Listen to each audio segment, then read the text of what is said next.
only 3 wheels, 2 doors, and doesn't even have a steering wheel. But its creators think this could be the future of urban transportation.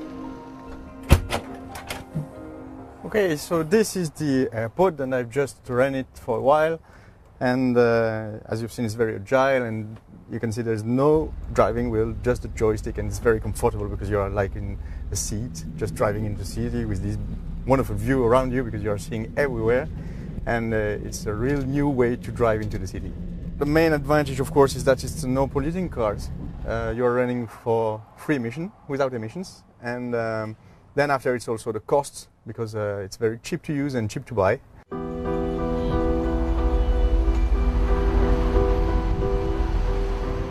The world's approximately 600 million passenger cars burn more than 1 billion cubic meters of fuel every year. But father-son team Cyril and Guy Neg think they have come up with a solution at their lab in Nice in the south of France. Which is very special about the AirPod is the energy we use. We use compressed air to drive it. This is a very clean system, a very economical system, and the AirPod is very adapted to the city. The compressed air engine works very simply. It is just using the air we've just compressed into a tank, and then we use this compressed air to move some pistons into the engine that drives directly to crankshaft, goes to the wheel, and the movement drives the car. The idea of powering a vehicle using air is not new. Compressed air systems have been used to power trams in France since the late 19th century. In the early 20th century, an Anglo-American company produced a car they claimed could run 100 miles on liquid air. And yet none of these has been a commercial success. The AirPod produces a fraction of the emissions of standard engines, although it produces similar emissions to electric cars. But its manufacturers argue that compressed air is a superior technology.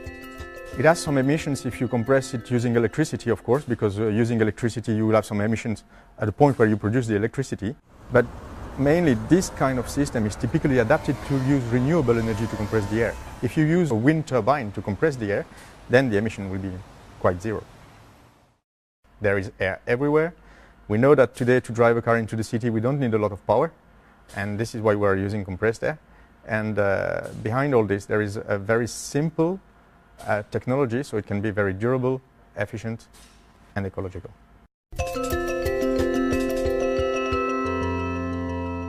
Of all its many advantages, the main attraction could be the price. The AirPod is going to cost around 7,000 euros, and I think that the first people that would like to buy it are the people that like new things, technological things, and then after the private people that are very interested into ecological things.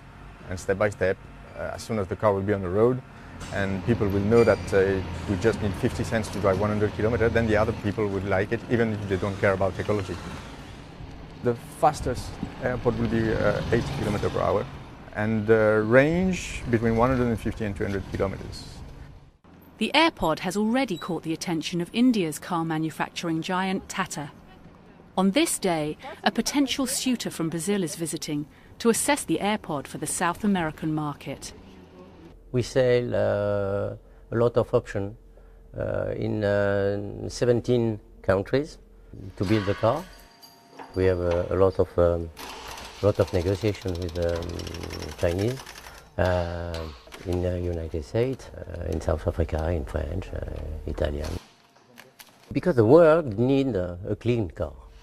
We've run the car for many times in the cities, and we've seen the reaction of the people. They're amazed looking at this car, which is so strange, so different. And they ask, very often they ask, is it an electrical car? Of course not. We don't want to produce an electric car, but they were very impressed by the car, yes. At the beginning they were thinking that we were fool, but now I think that they've changed their mind, and we can feel a lot of pressure concerning this car because it is a car that disturbs a lot of big companies.